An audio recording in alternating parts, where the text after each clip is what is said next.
So my question is in regards to SEO.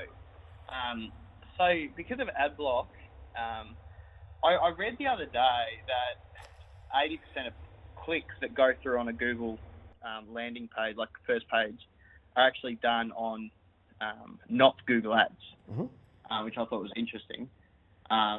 You know, I don't know where the study come from, right? Like, it's probably Wikipedia, but it did make me think though that SEO, like, it makes sense to me that if we're getting ad block on our ads on Facebook and things like that, that we'd get the same with Google Ads, because people just know that automatically the first 3 ads are from websites that could have been put up yesterday and that have just been, you know, there's not necessarily any legitimacy to them.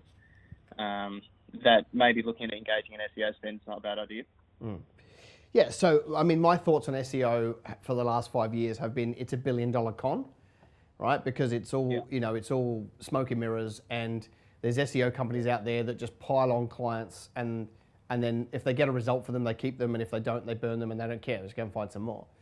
Yeah. So, you know, SEO is actually, it's a pure play now, which means it's got to be nice and clean for it to work.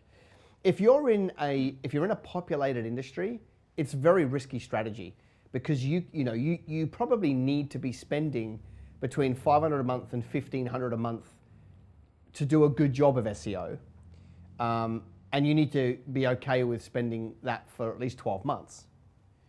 The problem is that between now and 12 months' time, if Google change the algorithm, which they do every 2 years, and they're probably well due for a major one, then the very process that you were on is kind of redundant. You got to find the new rules and go again, right? So, you know, I remember when Panda and Penguin came out with the 2 massive changes in sort of 2009, 2011, and it was like, they were like, backlinks was the king, and then backlinks were evil and content was the king. And so if you're chasing a strategy and they change the rules, it's 50-50 whether you get there. So if you are in a niche industry, I think it makes total sense to rank organically and do SEO, right? So if you're selling, you know, left-handed tiddlywinks, right, then you could probably dominate within 24 hours, you know, with SEO, okay?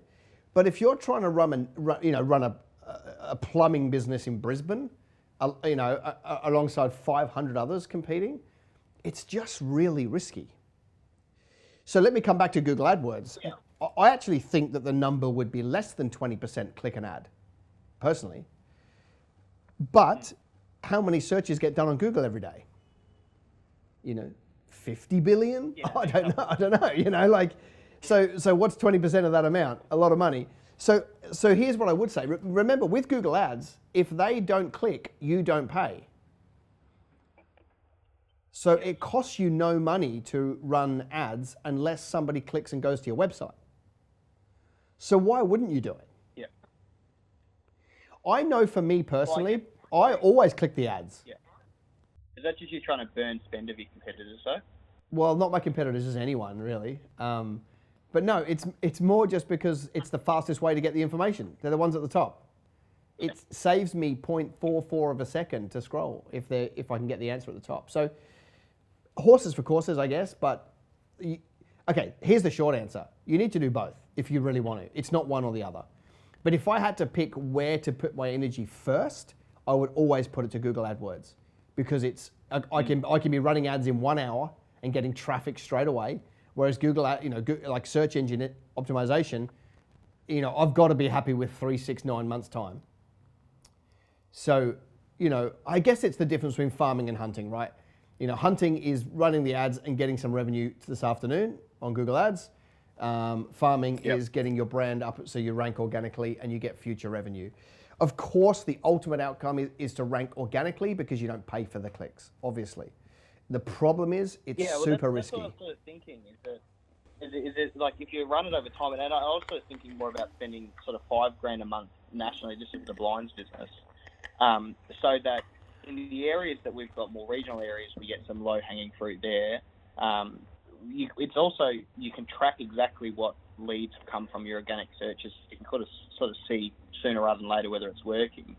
But it was more so thinking that it could help bring our overall cost per lead down over time. Yeah.